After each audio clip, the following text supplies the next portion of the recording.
Video பார்த்துட்டு எல்லாத்துக்கும் வணக்கம். இன்னைக்கு என்ன பார்க்க போறோம் அப்படின்னு பார்த்தீங்கன்னா 10 மைண்ட் ப்ளோவிங் ஸ்ட்ரகிள் பேட்டர்ன் தான் பார்க்க போறோம். நம்மளுடைய சேனலுக்கு நீங்க ஃபர்ஸ்ட் டைம் பார்க்கீங்கன்னா சேனலை மறக்காம சப்ஸ்கிரைப் பண்ணிக்கோங்க.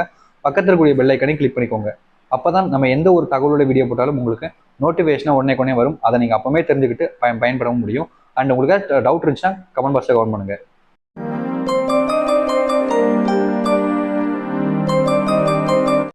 உங்களுடைய வாழ்க்கையில் உங்களுக்காக ஒருவர் அழுகிறார்கள், கஷ்டப்படுகிறார்கள் என்றால் நீங்கள் அவர்களுக்கு அதிக முக்கியமான நபர். உங்கள் மீது அன்பும் அதிகம் இருக்கிறது என்று அர்த்தம். உங்க லைஃப்ல ஒருத்தங்க உங்களுக்காக அழுறாங்க, உங்களுக்காக கஷ்டப்படுறாங்கன்னா அது உங்ககிட்ட இருந்து அவங்களுக்கு தேவைப்படுதுன்ற ஒரு விஷயத்துக்காக இல்லைங்க. அவங்களுக்கு உங்க மேல அன்பு இருக்கு. அந்த அன்பின் காரணமா அவங்க உங்ககிட்ட பேசும் பொழுதோ இல்லை உங்களுடைய கஷ்டத்தை பார்க்கும் பொழுதோ இல்லை உங்களால அவங்க கஷ்டப்பட்டு அழுறாங்க. ஆனா நிறைய பேர் நீ நடிக்கிற, உன் நடிப்பெல்லாம் என்கிட்ட வைக்காத, நல்லா நடிக்கிறடா அப்படின்ற மாதிரி சொல்லுவாங்க. இது எல்லாமே உங்களுடைய மனசுல கூடிய வலிகளை விட அவங்களுடைய மனசுல அதிகமான வலிகள் இருக்கும். ஸோ அந்த ஒரு விஷயத்த நீங்க புரிஞ்சுக்கோங்க. நிஜத்தில் ஒரு ஆண் உங்களை உண்மையாகவே விரும்பியிருந்தால் உங்களுடைய கண்ணும் கலங்கும் பொழுது ஒரு சில ஆண்கள் அதை வெளியே காமித்துக் கொள்ளவில்லை என்றாலும் உள்ளுக்குள் அதிக அளவில் கஷ்டப்படுவார்கள். அதாவது உங்க லைஃப்ல ஒருத்தங்க உங்களை உண்மையா விரும்பியிருந்தாங்க அப்படின்னா நீங்க கஷ்டப்படுறீங்க, நீங்க கண்ணீர் விடுறீங்கன்னா அடுத்த நொடி கணமே அவங்களுக்கும் கண்ணீர் வரும். பட் என்னோட விரும்புகிற நபர் என்ன கல்யாணம் பண்ணிக்கிட்டவங்க இப்படி பண்ணலன்றதுக்காக அவங்களுக்கு அன்பு இல்லைன்னு அர்த்தம் இல்லைங்க. ஒரு சில ஆண்கள் கண்ணீர் துளிகளை மனசுக்குள்ளே வச்சுப்பாங்க, வெளியே விட மாட்டாங்க. பட் நிறைய பேர் வெளியே விடுவாங்க, பட் ஒரு சிலவங்க பண்ண மாட்டாங்க. அதுக்காக அன்பு இல்லைன்னு அர்த்தம் இல்லை. அதை நீங்க புரிஞ்சுக்கணும். நீங்கள் விரும்பும் நபர் உங்களிடம் அதிக தடவை மன்னிப்பு கேட்கிறார்கள் என்பதற்காக காரணம் அவர்கள் தவறு செய்து விட்டார்கள் என்பதை விட நீங்கள் அவர்களை விட்டு சென்று விடக்கூடாது என்பதற்காக தான். இங்க நிறைய பேர் லைஃப்ல இது நடக்கக்கூடிய ஒரு விஷயங்க. ஒருத்தங்களை விரும்பிக்கிட்டு இருப்பாங்க, ஆனா அவங்க தப்பு பண்ணியிருப்பாங்க, இவங்க போய் சாரி கேட்பாங்க. ஏன் அப்படின்னு பார்த்தீங்கன்னா அவங்க லைஃப்ல நீங்க இல்லாம இருப்பதற்காக இல்லைங்க.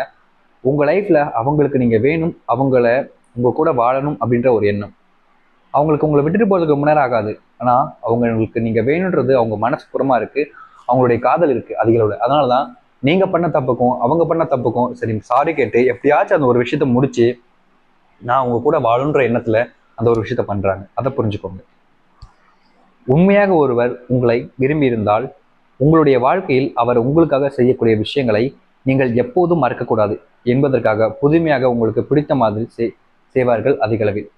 உங்க லைஃப்ல உங்களுக்கு பிடிச்ச விஷயங்கள் ஒருத்தவங்க பண்றாங்கனாலே அவங்களுக்கு நீங்க எவ்வளவு பிடிக்குன்றதை தெரிஞ்சுக்கோங்க. அதுவும் ஒவ்வொரு முறையும் உங்களுக்கு பிடிச்சதை டிஃப்ரெண்டா செஞ்சு கொடுக்குறாங்க அப்படின்னா அவங்களுக்கு எந்த அளவுக்கு உங்க மேல காதல் இருக்கும். ஃபார் எக்ஸாம்பிள் சொல்றேன், உங்களுடைய பிறநாள் வருது, ஜஸ்ட் உங்ககிட்ட வந்து ஹாப்பி பர்த்டே விஷ் அப்படின்னு சொல்லிட்டு முடிச்சுட்டு போறதோட உங்களுக்கு பிறநாளுக்குன்னு சொல்லிட்டு ஒரு சில விஷயங்கள் சர்ப்ரைஸா உங்களுடைய ஹாப்பினஸ்க்காக பண்ணாங்கன்னா அவங்க கிட்ட எந்த அளவுக்கு அன்பு இருக்கும். தனக்கு பிடிச்சவங்களை சந்தோஷப்படுத்தி பார்க்கறது இங்க ஒரு சிலவங்கிட்ட நம்பர்கிட்ட மட்டும்தான் இருக்கு. ஒருவரை நினைக்கும் பொழுது தானாக கண்கள் கலங்குகிறது என்றால் அந்த அளவிற்கு அவர்கள் உங்களை காயப்படுத்தி கஷ்டப்படுத்திருக்கார்கள் என்றுதான் அர்த்தம். உங்க லைஃப்ல நீங்க ஒருத்தங்களை விரும்பி இருக்கீங்க அப்படின்ற போதும் உங்க லைஃப்ல ஒரு நினைச்சு உங்களை கஷ்டம் மனதில வருது அப்படின்ற போதும் கண்டிப்பா நீங்க அவங்கள அதிக அளவுக்கு விரும்பி இருக்கீங்க. அண்ட் செகண்ட் அவங்களும் உங்களை அதிக அளவுக்கு காயப்படுத்திருக்காங்க. அந்த ஒரு விஷயம் இருக்கனால தான் நீங்க ஒருத்தங்க நினைக்கும் போது உங்களுடைய கண்கள் தானாக கலங்குகிறது. ஸோ கைஸ் பார்த்தீங்கன்னா நான் சொல்லக்கூடிய விஷயங்கள் உங்களுக்கு எந்த அளவுக்கு டீட்டெயிலாக புரிஞ்சிச்சுன்னு எனக்கு தெரியல. பட் பெட்டர் தான் என்னால் முடிஞ்ச அளவுக்கு உங்களுக்கு அண்டர்ஸ்டாண்ட் பண்ணுறது சில விஷயங்கள் சொல்லிட்டேன். ஸோ இதை புரிஞ்சுக்கிட்டு உங்கள் லைஃப்ல நீங்கள் விரும்பக்கூடிய பார்ட்னர் எப்படி இருக்காங்க, என்ன பண்ணுறாங்க அப்படின்றத வச்சு உங்கள் லைஃப்ல இருக்கக்கூடிய விஷயத்த நீங்கள் புரிஞ்சுக்கோங்க. ஸோ இந்த ஒரு வீடியோ நம்ம முடிச்சுக்கலாம். இந்த ஒரு வீடியோவில் உங்களுக்கு நல்லா புரிஞ்சிருந்துச்சுன்னா உங்கள் ஃப்ரெண்ட்ஸ் அண்ட் ஃபேமிலிக்கெலாம் ஷேர் பண்ணுங்கள்.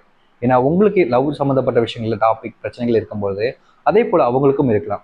கண்டிப்பாக அவங்களுக்கு இது ஒரு யூஸ்ஃபுல்லாக வீடியோ இருக்கும். ஸோ மறக்காமல் ஷேர் பண்ணி விட்ருங்க. ஸோ கேசி பார்த்தீங்கன்னா இதே மாதிரி வேற நிமிஷம் வீடியோ பார்க்குற வரைக்கும் see you, tata, bye bye.